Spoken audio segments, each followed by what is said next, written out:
The broadcast is now starting. All attendees are in listen-only mode. Well, good morning, good afternoon, good evening, everybody to be on the call. Welcome to our Monday night Alberta calls. I have the Tom Hopkins How to Master the Art of Selling again today. This is a whole series that I'm putting together for anybody who's interested to be part of it, really. And I'm very happy to be doing this because I'm learning a lot from his seminar, and as well as hopefully you get some value out of this. So welcome for the call. Thanks for being here today. I will get started because today will be a good timing, but I want to keep going on track here because, well, first let me give you a little bit more about who Tom Hopkins is in case you don't know who he is. Now, Tom Hopkins has been dedicated to provide the finest sales training, strategy, and technique to individual and company. Now, his clients are like men and women who, like Tom, has chosen to the profession of selling as a career, and company that understand the value of having a well-trained force with the sale process. Tom is a sales legend. Many believe that the natural ability is enough to make you successful in selling career. I strongly believe that the truth in the matter is that natural skills combined with how to training is the real secret to the high level productivity. And Tom is quick to admit that his early sales career was not successful, but after he put professional training and become a dedicated student, internalizing and refining sales technique, which enable him to become the sales leader in the industry. And today I will be sharing the how to handle failure and rejection, and this is going to be part one. There's two parts of this series. Now, let me ask you, how do you feel, or have you ever felt like you just don't want to make calls, right? You just don't feel like calling new people and prospect. You're kind of feeling depressed. Has that ever happened to you? Now, first, when we get started, we all have enthusiasm, right? And then what happened? Well, we really get too much knowledge in the year. That's what happened, What fiddle is the enthusiasm. People get motivated and demotivated at the same time. Now, somebody motivated, well, motivate really equals that you move. Now, demotivated means that you stop. Right? So did you know that most people live in conflict? They want to move, but they stop. So tonight I'm going to be sharing with you the 6 motivator that gets people to move. Okay? So the first one is money. So why money? Well, money gets you to have the things you need. Money is good, as long as it is in direct proportion as the service that you give it. Right? So guess what? The more service you give, the more money you make. Would it be okay to make double the money in half the effort and time? Absolutely, right? That's what this is all about. Now, the second one is security. The average people are looking for security. Now, did you know there's no such a thing as security? And a matter of fact, you're only as secure as your ability to handle insecurity. Another word, the key is to get what you want, maybe the ability to give up what you got. If you can give up what you got and keep it as it is, that's all you're going to get, right? Now, the third motivator is achievement. Now, everybody wants to achieve. Everybody wants success, right? And so this one's very simple. And the fourth one is recognition. Now, we all want recognition. Being recognized, let me know I'm a good human being, right? Like, even remember when you were young, 5, 6, 7 year old, how did you get recognized from your parents?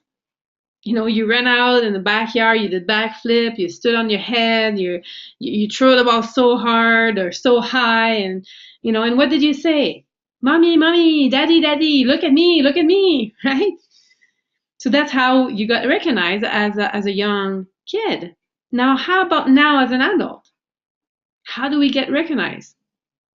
Well, we get it by the car we drive, the clothes we wear, the vacation we take. This is how we get it, and everybody needs it. Here's some powerful words. When you say to someone, I'm proud of you, or congratulations, you're the greatest. We all need that. We all need recognition, and it's a motivator. Right? Number 5 is actually a dangerous one. It's the acceptance of others. Did you know that the majority of people are trying to have everyone accept them? Like me, accept me. Let me ask you, who around you is always ready to accept you? The achiever or the non-achiever? Think about that. It's the non-achiever, right? Because really, the achiever is too busy, meeting people, too busy making new contacts, too busy helping people, too busy making money. They're busy. Isn't that right? So here's a great philosophy that I go by.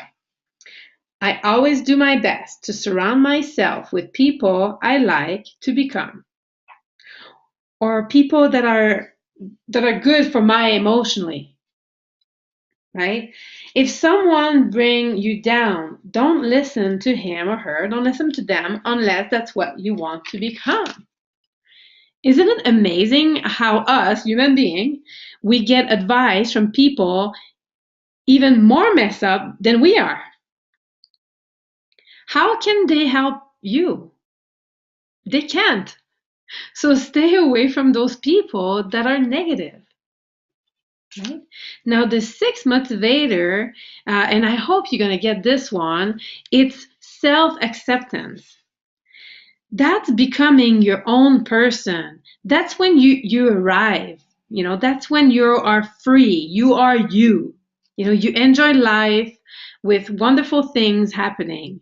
And it is possible by concentrating on the other motivator first. It's amazing. Look at your notes right now tonight. You can't have self-acceptance if you keep worrying about number 5, which is acceptance of others, right? And you wouldn't get acceptance unless you got number 4, which is recognition. No recognition unless you achieve.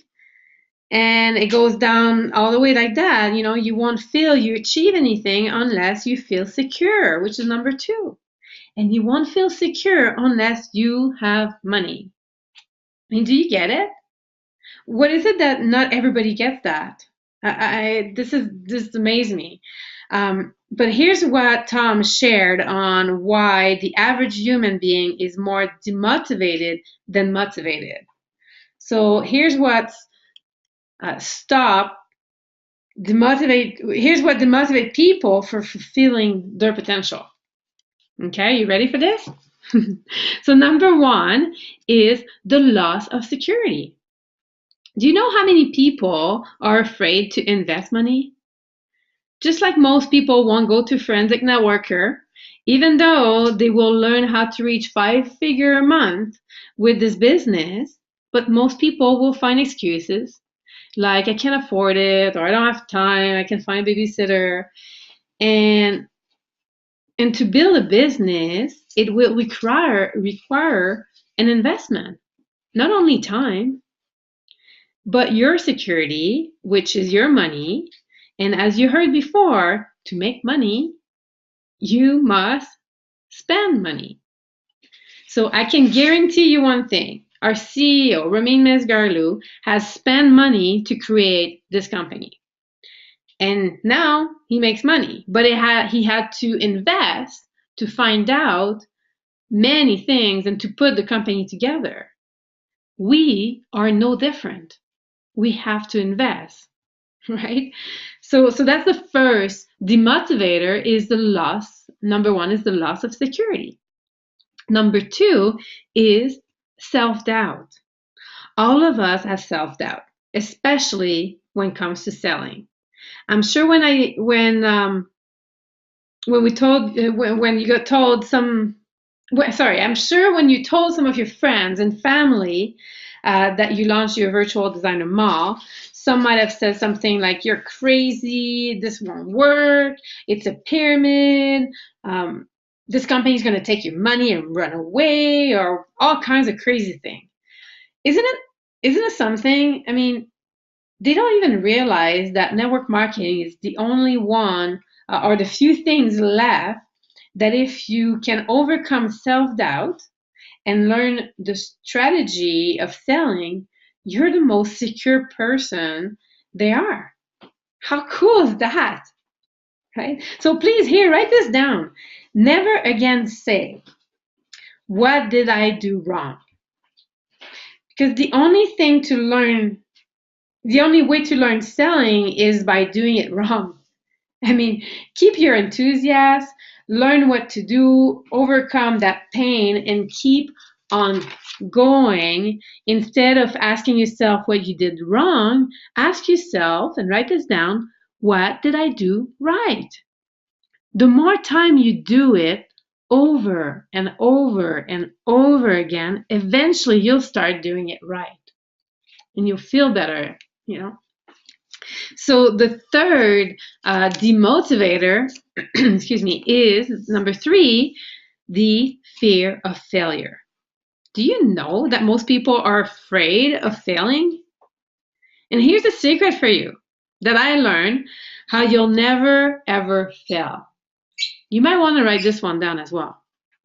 So the secret uh, for never failing ever, it's just never try.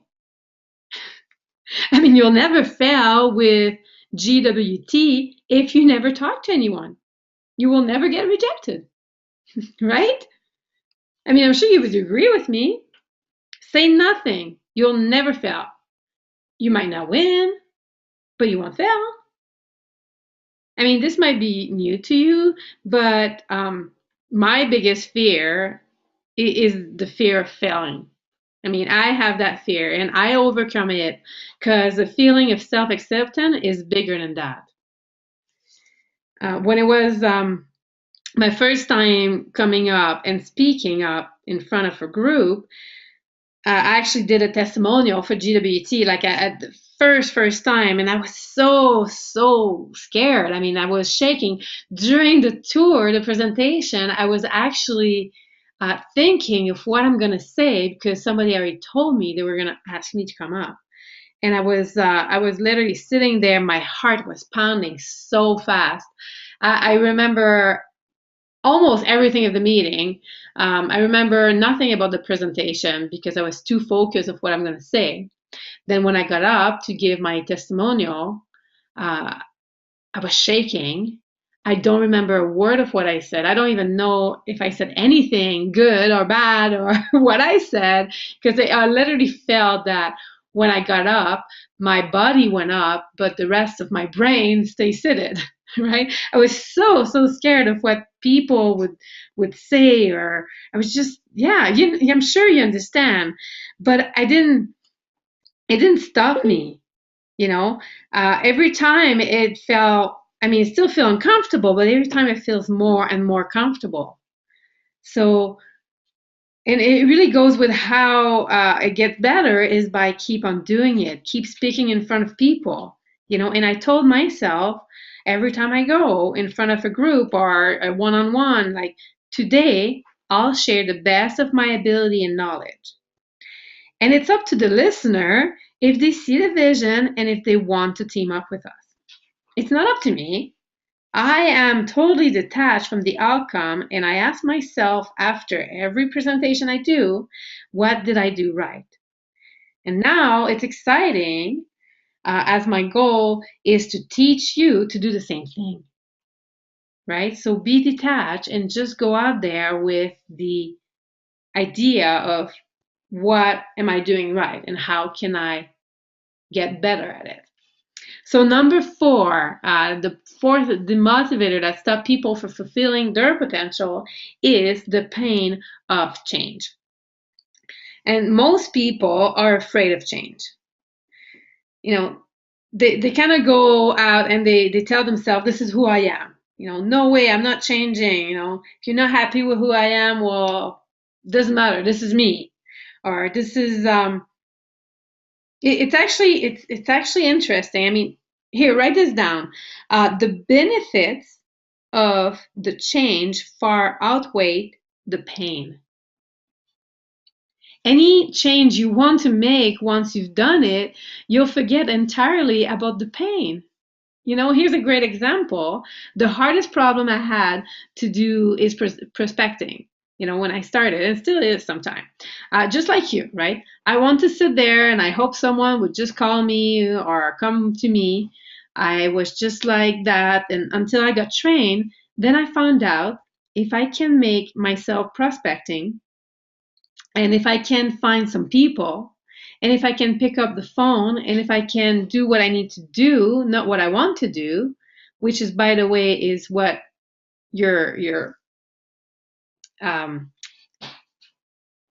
that's what you should be doing, right? Doing what you don't want to do. Like the day that I found out how to do that, my career changed. But the point is here is I had to be willing to change. So here, give me a favor, would you? Be happy with what you do, or don't assume, or how can I say that? Take responsibility of your action. Be happy with it. If you do the phone call, assume you did the phone call. If you don't do the phone call, assume what you didn't do and be happy with the result. Okay?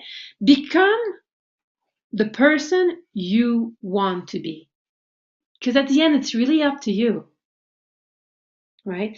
Like the biggest conflict between the motivator and demotivator is really the cause. Oh, I thought I had another slide. Is the cause of that cause frustration. So that's what's in between. The motivator and demotivated cause of frustration. So somebody who says, I want more money, I want to launch more VDM, I want more time, I don't want to prospect, I don't want to work, I'm not willing to do what it takes, and you get frustrated. You get in the danger zone, and then you stop. You don't handle, you kind of cannot handle it anymore. And that will show in your vibration in front of you. Your potential partner and anybody, rather they're in front of you or on the phone, no one will join a frustrated person, So here's a secret for you. Most of your potential partner are already in the danger zone. And as a professional, it's your job to use a technique to move them from the danger zone to the comfortable zone, where they want to launch their VDM and you want to move them to the close. I hope that makes sense tonight. This is what I've learned, how to keep them in their comfort zone and stay motivated and keep climbing the ladder. And I strongly believe that at the end of the ladder, any pain, anxiety, any fear that we overcome will all be forgotten, and it's all going to be worth it. So this is what I wanted to share with you tonight. I am very excited about when I learned these motivator and demotivator, because it really helped me to realize when I have fear, or when I have self-doubt with myself, or when I feel insecure, or when I have pain when I don't want to change, that it's really something that is stopping me. And when I do have, anything else towards my success, what motivates everybody, then I really see myself becoming more and more acceptance within myself. And that's really a great gift. So stop being frustrated, because anybody who's stuck in the between the motivation and the demotivation is frustrated. So now that you know these, I hope that you're going to do something about it. And I hope that you got value from what I shared tonight, and that you can keep yourself motivated and move forward. So this is it for me tonight. If you have any questions, any comments, anything, you can go ahead and put it on the comment box. I've also recorded this call, so I will be uploading it to my YouTube channel. So share with everyone that you feel with value of this. I will be putting together a part 2 of this call. I just want to make sure I keep them short, so it's not a full-on hour-long training. So when people have questions, they can answer questions, and so on. So this is what I have. I don't see any comments or questions, so I will be ending the call at this point, and I am looking forward. Before I end the call, actually, just a quick reminder that if you don't have your tickets for Forensic, this May 1st, the price will be going up. So again, the loss of security, not the loss of security, but the fear change, or now I forgot which one it was. Yeah, it was the loss of security. You want to feel more secure. Well, you need to get to Forensic. Let me put it this way. At the Forensic Networker, you will learn what most MLM need to have in their business. Your mindset will switch. If you've been there, you know that, and you know you need it. If you haven't been there, you need to go. You will go from the startup to the 5-figure monthly income in 12 months just by following the action plan that Ramin Mesgarlou, our amazing CEO, has put together for us. So make sure you get yourself to Forensic July 10th and 11th. Get your ticket now before they go up. Tell your team all about it. And also June 5th and 6th, we will have Renee Liao coming to Calgary. At this point, I do have location for June 6th. I do not have location for June 5th evening yet. It should be coming up very, very quickly this week for that confirmation. So if there's anything, let me know. I do have a comment here. Chad says, can't wait for Forensic. It is a game changer. So that's, yes, definitely, Chad. I know, Chad, you've been there, and I know you have your ticket. So it's definitely a great place to be. If you're not there, then maybe you're not serious for your business. Or I don't know, but anyway, so congratulations again for being on the call, and I will see you next Monday, if not before. Thank you, everyone. Have a good night.